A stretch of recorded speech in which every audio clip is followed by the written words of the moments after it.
First question பாருங்க. தமிழ்நாடு மாநில திட்டக்குழுவின் தலைவராக செயல்படுபவர் யார்? சோ ஆன்சர் பண்ணுங்க. சோ ஆன்சர் பண்ணுங்க பார்க்கலாம்.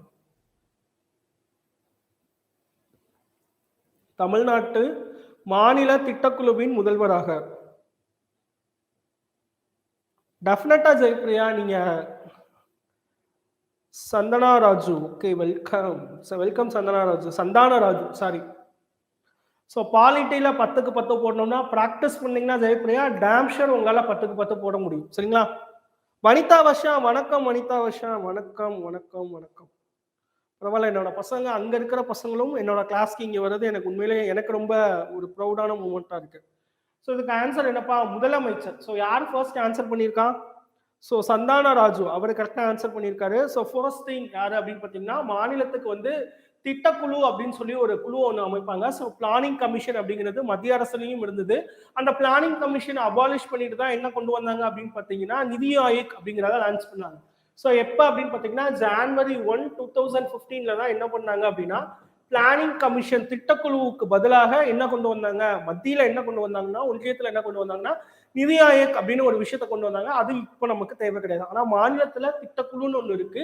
அதற்கு யார் வந்து தலைவரா இருப்பாங்க அப்படின்னு பாத்தீங்கன்னா கன்சிடர் சிஎம் தான். இதுல தமிழ்நாடு மாநில திட்டக்குழுன்னு இருக்கு. ஸோ தமிழ்நாடுன்னு இல்லாம மாநிலத்துக்கான திட்டக்குழுனால யார் வந்துருவா? முதலமைச்சர் தான் வருவார். சரிங்களா? So clear? ஸோ இது புரியுதா? ஸோ 10 கொஸ்டின் தான் நம்ம பாலிட்டியில பார்க்க போறோம். 10மே இம்பார்ட்டன்டான கொஸ்டினாக தான் எடுத்துட்டு வந்திருக்கேன். கொஞ்சம் யோசிச்சு ஆன்சர் பண்ணக்கூடிய விதத்துல தான் இருக்கும். ஸோ ஒவ்வொரு கொஸ்டின் முடிஞ்சதுக்கு அப்புறம் உங்களுக்கு டவுட்ஸ் இருந்தது அப்படின்னா அந்த இடத்துல சார் கிளியர் இல்லை டவுட் இருந்தது அப்படின்னா அங்கேயே நீங்க என்ன ஹோல்ட் பண்ணிருங்க. ஸோ அந்த இடத்துலயே நம்ம டிஸ்கஸ் பண்ணிடலாம். சரிங்களா? ஃபைன். ஸோ அடுத்த கொஸ்டின் போயிடலாமா? ஸோ இந்தியாவில் முதல் முறையாக தனி வாக்காளர் முறை சட்டம் கொண்டு வரப்பட்ட ஆண்டு இது. தனி வாக்காளர் சட்டம். சரிங்களா?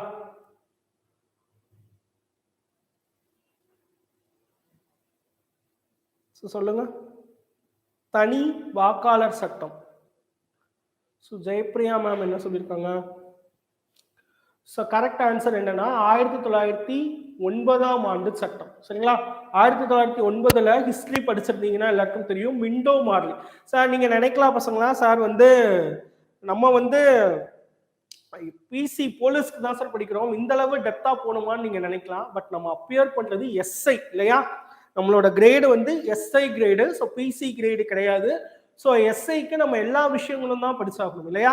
ஸோ அதனால தான் கொஸ்டின்ஸ் இந்த மாதிரி எடுத்துட்டு வந்திருக்கேன். ஸோ நீங்க நினைக்கலாம் 1935ன்னு சந்தான ராஜு சொல்றாப்ல. பட் கரெக்ட் ஆன்சர் என்னன்னா 1909ஆம் ஆண்டு சட்டம் தான்.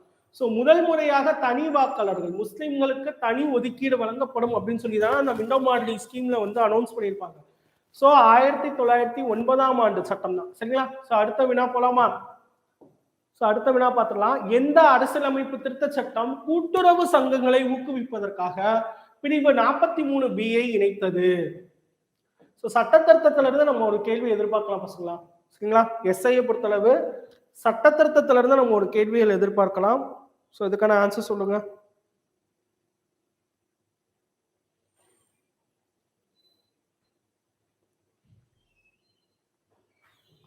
42வது சட்ட திருத்தம்னு ஜெயப்பிரியா சொல்லியிருக்காங்க.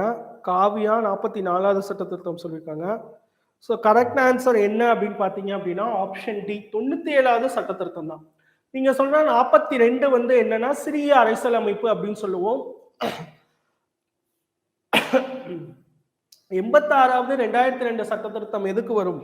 வனிதா எதுக்குமா வரும்? ஸோ 2006ல் கொண்டு வரப்பட்ட அந்த 86வது சட்ட திருத்தம் வந்து குழந்தைகளுக்கான கல்வி வந்து அடிப்படை உரிமையில சேர்க்கப்பட்டிருக்கும், அதுதான் வரும்.